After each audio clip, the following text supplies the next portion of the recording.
ایک روایت کے مطابق تخلیق آدم کے لیے مٹی زمین سے منگوائی گئی۔ زمین نے جب کئی بار فرشتوں کو مٹی دینے سے انکار کیا تو اللہ تعالیٰ نے ملک الموت اسرائیل علیہ السلام کو مٹی لینے کے لیے زمین پر بھیجا۔ وہ سیاہ، سرخ اور سفید رنگ کی مٹی لے کر اللہ تعالیٰ کے حضور حاضر ہوئے۔ یہی وجہ ہے کہ نوح انسانی مختلف رنگوں میں بٹی ہوئی ہے۔ اللہ تعالیٰ کی طرف سے لفظ آدم کی وضاحت تسمیہ یہی ہے کہ اس نے اسے عدیم زمین سے بنایا، پھر اس مٹی کا غارہ تیار کیا گیا جس میں مدتوں خمیر اٹھتا رہا حتیٰ کہ سب اجزاء باہم پیوست ہو گئے۔ یہ عمل 40 سال ہوتا رہا، پھر 40 سال اسے ایسے ہی چھوڑ رکھا تاکہ اس میں فطری طور پر جو تغیر و تبدیلی رونما ہونی ہے وہ ہو جائے۔ پھر اس مٹی سے اللہ تعالیٰ نے آدم کا پتلا بنایا، لیکن اس میں روح نہیں پھونکی اور 120 سال یوں ہی رہنے دیا، اور بعض اقوال کے مطابق یہ مدت بھی 40 سال تھی۔ یعنی کچھ روایات کے مطابق گارے سے پتلے تک کی مجموعی عمر 120 سال اور بعض کے مطابق 200 سال تھی۔ یہ پتلا سوکھی، کھنکھنی یعنی بچتی ہوئی ٹھیگرے جیسی مٹی کا تھا، لیکن اس سے دلکش اور حسین و جمیل شکل و صورت عطا کی گئی۔ پھر اللہ تعالیٰ نے اس جسد خاکی میں روح پھونکی۔ کہا جاتا ہے کہ روح نے ابتدا میں اندھیرے پتلے کے اندر جانے سے انکار کر دیا، تب اللہ تعالیٰ نے روح سے وعدہ کیا کہ ایک ممکنہ مدت اس خاکی پتلے کے اندر گزارنے کے بعد اسے واپس بلا لیا جائے گا۔ چنانچہ یہی وجہ ہے کہ مرنے کے بعد ہر انسان کی روح واپس آسمانوں کی طرف پرواز کر جاتی ہے۔ تاہم یہ اور ذہن نشین رہے کہ انسان کی پیدائش کے وقت روح عالم ارواح سے آتی ہے اور مرنے کے بعد عالم برزخ میں چلی جاتی ہے۔ ناظرین، چونکہ حضرت آدم علیہ السلام کو تمام زمین کے جمع شدہ مٹی سے پیدا کیا گیا تھا، اس لیے آپ کی اولاد کی رنگت بھی ایک دوسرے سے مختلف ہے۔ سیدنا ابو موسیٰ اصلی رضی اللہ تعالی عنہ فرماتے ہیں کہ رسول اللہ صلی اللہ علیہ وآلہ وسلم نے ارشاد فرمایا، جس کا مفہوم ہے اللہ تعالیٰ نے آدم علیہ السلام کو تمام زمین سے جمع شدہ مٹھی بھر خاک سے پیدا فرمایا، اسی لیے آدم علیہ السلام کی اولاد بھی مٹی کی طرح مختلف ہے۔ رنگت کے اعتبار سے کوئی ان میں سرخ، کوئی سفید، کوئی سیاہ اور کوئی درمیانی رنگت والا۔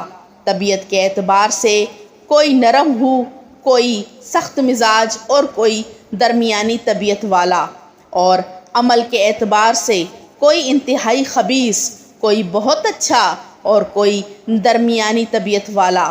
اس روایت کو مسند احمد میں بیان کیا گیا ہے۔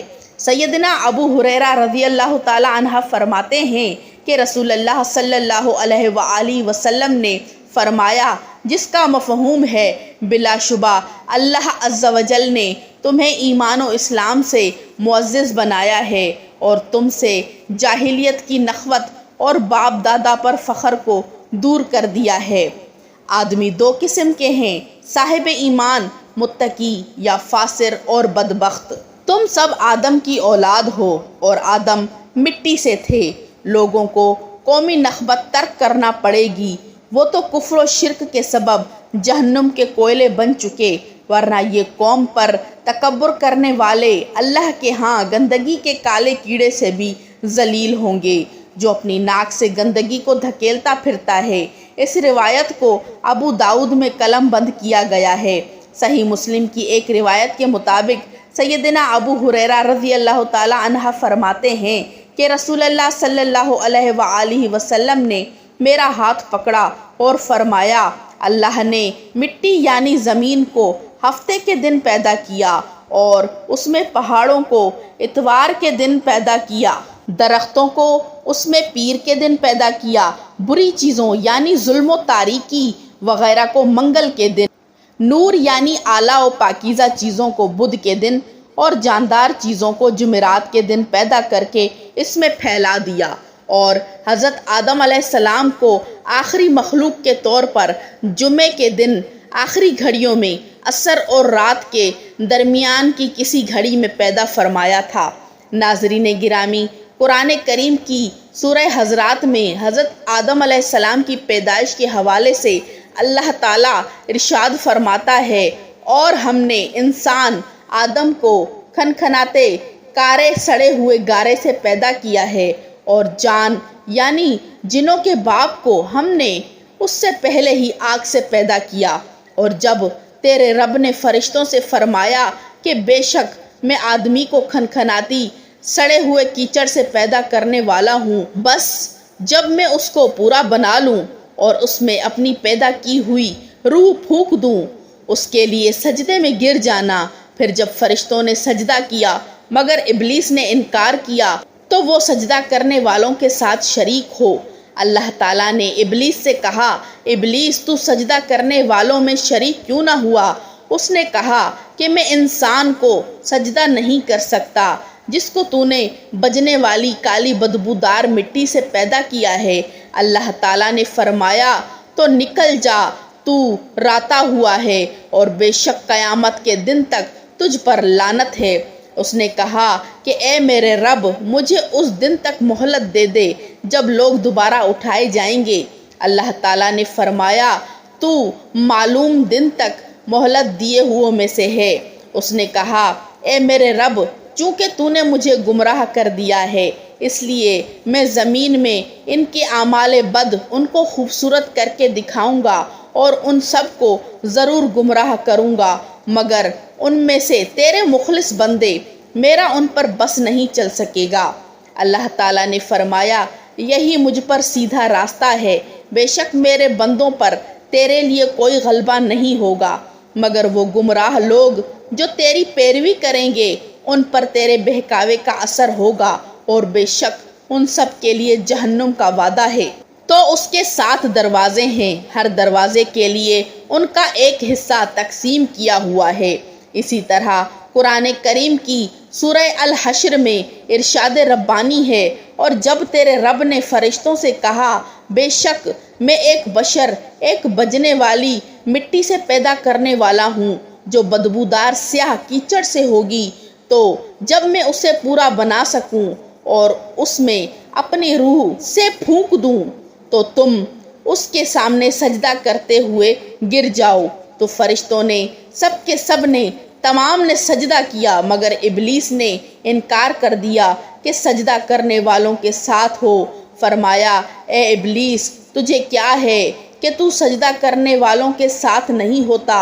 اس نے کہا میں کبھی ایسا نہیں کہ اس بشر کو سجدہ کروں جسے تو نے ایک بجنے والی مٹی سے پیدا کیا ہے جو بدبودار سیاہ کیچڑ سے ہے۔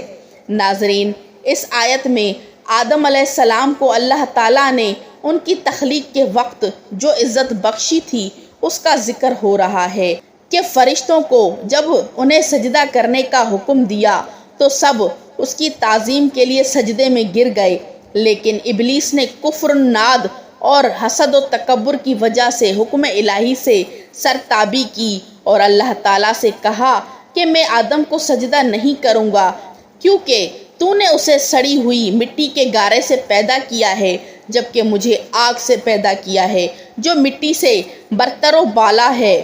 مختلف روایات کے مطابق حضرت آدم علیہ السلام کی عمر 960 برس جبکہ بعض مفسرین کے نزدیک 930 برس تھی۔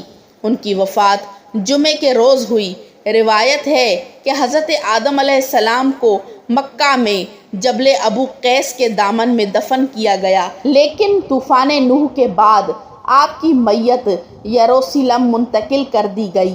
بعض لوگوں نے اول تدفین کیس کا جبکہ ابو قبیس کا مقام کاف اور بعض نے منا میں مسجد خیف تحریر کیا ہے، اور کچھ محققین کے مطابق حضرت آدم علیہ السلام کے انتقال کے وقت ان کی 7 پشتیں حیات تھیں، جبکہ دنیا کی آبادی محتاط ترین اندازے کے مطابق 1,20,000 نفوس کے لگ بھگ تھی۔ امید کرتے ہیں کہ آپ کو ہماری ویڈیو پسند آئی ہو۔ اگر آپ کو ہماری ویڈیو پسند آئی ہے تو لائک ضرور کیجیے گا اور اپنے دوستوں کے ساتھ بھی لازمی شیئر کیجیے گا۔ ویڈیو کو دیکھنے کے لیے آپ کا بہت بہت شکریہ۔